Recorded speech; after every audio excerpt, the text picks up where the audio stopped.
Hello everyone, myself doctor Shailesh Sancheti, MD homeopath from Pune. आज हम बात करेंगे ऑटिज़म के बारे में। ऑटिज़म एक न्यूरो डेवलपमेंटल डिसऑर्डर है, यानी कि वो ब्रेन से रिलेटेड बीमारी है। अब इसके अंदर क्या होता है, डिफ़िकल्टीज़ इन कम्युनिकेशन इंटरेक्शन, मतलब बात करने में, समझने में, समझाने में डिफ़िकल्टी, यानी कि वो नहीं कर सकते। दूसरा, रिपीटेटिव एंड रिस्ट्रिक्टिव एक्शन, मतलब एक ही चीज़ बार बार करना और लिमिटेड करना। मतलब क्या हुआ, सोशल कम्युनिकेशन नहीं, अवेयरनेस नहीं, मतलब आप जो बता रहे हो वो समझ नहीं रहे हैं, जो वो समझ रहे हैं वो आपको बता नहीं सकते, और वो एक ही चीज़ को बार बार कर रहे हैं। अब ये चीज़ें कब पता चलती है, तो ऑटिज़म का बचपन से ही शुरुआत होती है, नियोनेट से लेके, और जैसे जैसे एज बढ़ते जाता है तो सिम्टम्स के अंदर प्रोग्रेस होना शुरू होता है। मतलब क्या कि जैसे मान लीजिए कि बच्चे को एक ही एक्टिविटी, जैसे मोबाइल खेल रहा है तो मोबाइल ही खेल रहा है, क्रिकेट खेलना है तो उसको क्रिकेट ही खेलना है, उसको एक कार चाहिए तो वो एक कार ही चाहिए, कोई भी एक्ट है वो वही कर रहा है। सो कम्स अंडर ऑटिज्म, मतलब एक इनिशियल फेज है।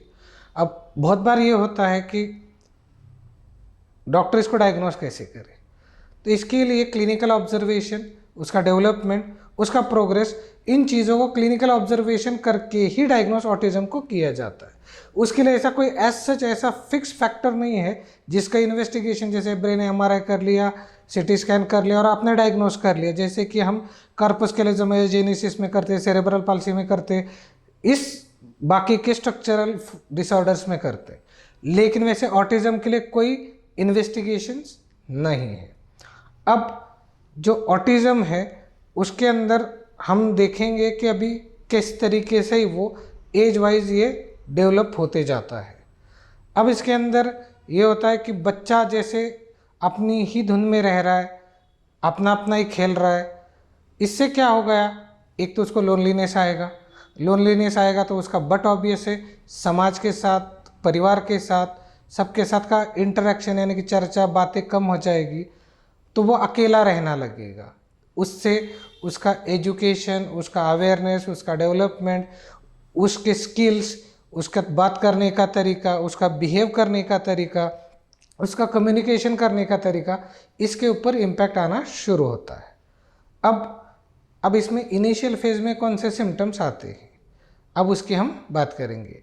अब जैसे कि अगर आप उसको उसके नाम से बुलाएंगे तो उसको पता नहीं है कि आप उसको बुला रहे हो, यानी कि उसका वो he is already into some thought, he is not able to perceive, मतलब सामने वाला हमको बुला रहा है, वो मेरा ही नाम है और मुझे रिस्पॉन्ड करना है, वो नहीं करेगा। दूसरा, उसको सर्टन कलर्स ही पसंद है, सर्टन चीज़ें ही पसंद है, एक ही एक्ट करना उसको पसंद है, मतलब वो उसका वो फिक्स्ड रूटीन है, वो उसी में रहेगा।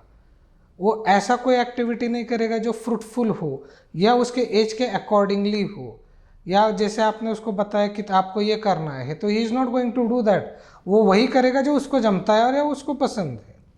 ये भी एक ऑटिज़म का उसके अंदर साइन है। ऐसे ही ऑटिज़म के बहुत सारे साइंस है, जो सिम्टम्स है, जिसको पेरेंट्स, टीचर्स, उनके साथ वाले ऑब्जर्व करते हैं और फिर आपको पता चलता है कि अरे हाँ, these are the science of autisms. So अब यंग चिल्ड्रंस में क्या है, तो जैसे मैंने आपको बताया कि नाम से बुलाओ तो उनको पता नहीं है। दूसरा, आप अगर स्माइल कर रहे हो तो वो आपको स्माइल से रिस्पॉन्ड करेंगे, ज़रूरी नहीं है यानी कि वो स्माइल नहीं करेंगे, वो उनका ब्रेन उनकी ही चीज़ों में ऑक्यूपाइड है, मतलब वो आपकी तरफ ध्यान नहीं देंगे।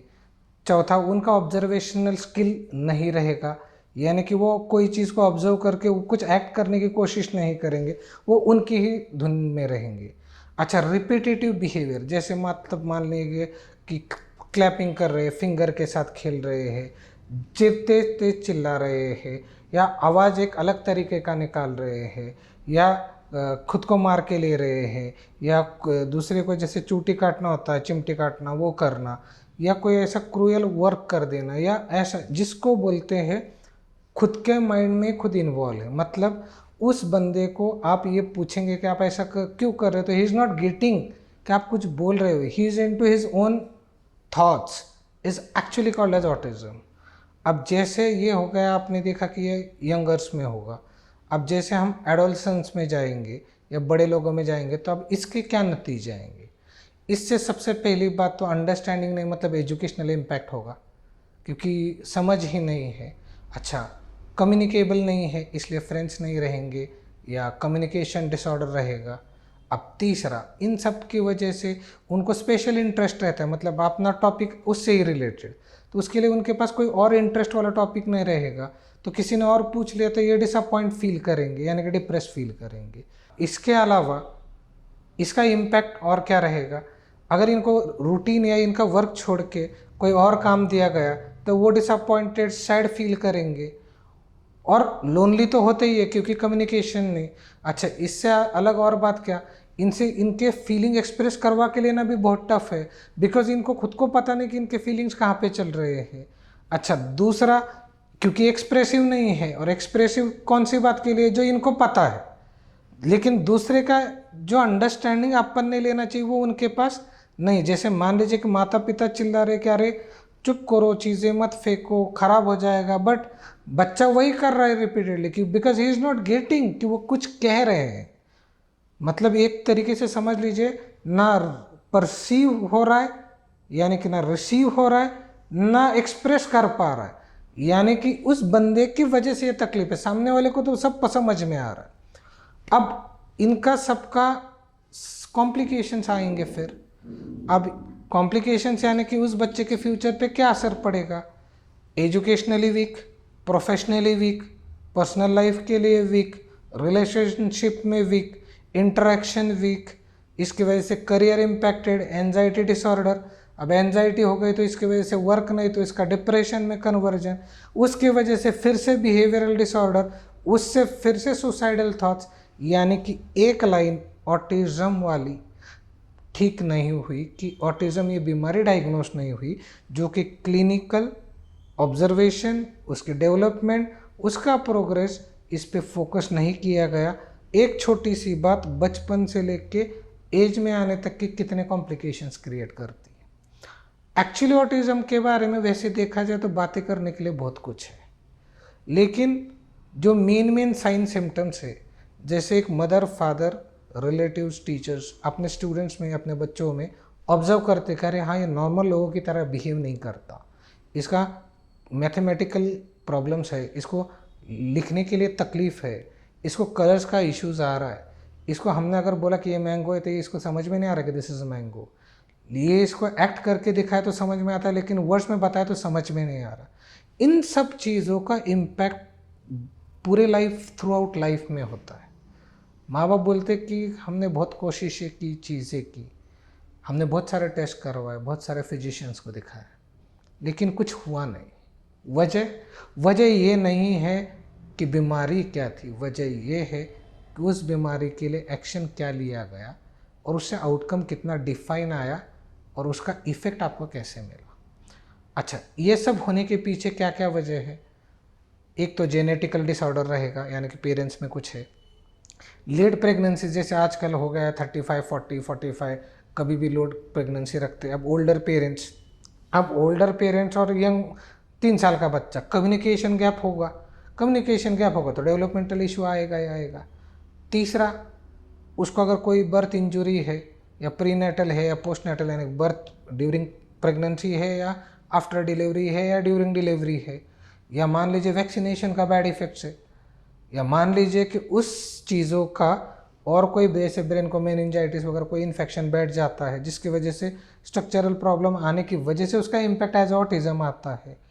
ये सब चीज़ें, ऑटिज्म देखे तो बहुत छोटा वर्ड है, लेकिन ज़िंदगी पल बदल के रख देता है। बदल के यानी कि अच्छी तरीके से नहीं, खराब तरीके से। सवाल ये नहीं कि हम हमारे खुद के बच्चों को कितना प्यार करते, सवाल ये है क्या हम एजुकेटेड पेरेंट्स बन के बच्चे के डेवलपमेंट, बच्चे का प्रोग्रेस, बच्चे की सिचुएशन, बच्चे का अंडरस्टैंडिंग, बच्चे का लर्निंग, बच्चे का progress compare with his own friends, with whichever those who are going for the tuition classes, relatives के बच्चों के साथ कंपेयर करके देखेंगे, तब हमें पता चलेगा कि समथिंग इज़ नॉट राइट। इसीलिए अब इसका सोल्यूशन क्या है? Solution is definitely there at doctor Shailesh Sancheti advance homeopathic clinic. We have so many patients and उस पेशेंट के साथ उनके सेटिस्फाइड पेरेंट्स कि हाँ बच्चे के अंदर ये शिकायत थी. और हमने एक्सपीरियंस किया कि जब से शुरुआत हुई, जो हमारा बच्चा मोनोटोनस था, सिर्फ माँ पा बोलता था, दिन भर मोबाइल में लगा रहा था, कुछ नहीं तो कुछ एक ही एक्टिविटी रिपीटेडली कर रहा है, हंसना शुरू किया तो दिन भर हंस ही रहा है, रात को सो भी नहीं रहा, जब सोता है उतना ही शांत रहता है, चिल्लाना शुरू कर दे. आज वो बच्चे एक नॉर्मल रूटीन ज़िंदगी जी रहे because of only they are taking a proper care and proper medication at our clinic. So ऐसे ही जैसे ऑटिज्म हो, कॉर्पस कैलिज्म हो, एजेनेसिस हो, सेरेब्रल पाल्सी हो, डैंडी वॉकर सिंड्रोम हो, ADHD हो, इतना ही नहीं तो डेवलपमेंटल डिले हो, जैसे उम्र बढ़ रही है लेकिन बच्चे की डेवलपमेंट नहीं हो रही है, एजुकेशनल इश्यूज आ रहे हैं, इंटेलेक्चुअल IQ में इशू है, EQ में इश्यूज है, इमोशनल डेवलपमेंट नहीं हो रही, इन सब चीज़ों के लिए doctor Shailesh Sancheti advance homeopathic clinic is the best place. अगर इसके अलावा आपको फिर भी कुछ क्वेरीज है and if you really wish to address, आप हमें बिल्कुल लिखिए, हमें डेफिनेटली हम उसके ऊपर सोच विचार करके हम आपको रिवर्ट ज़रूर करेंगे. So stay tuned with doctor Shailesh Sancheti advance homeopathy. Please like, share and subscribe. Thank you so much.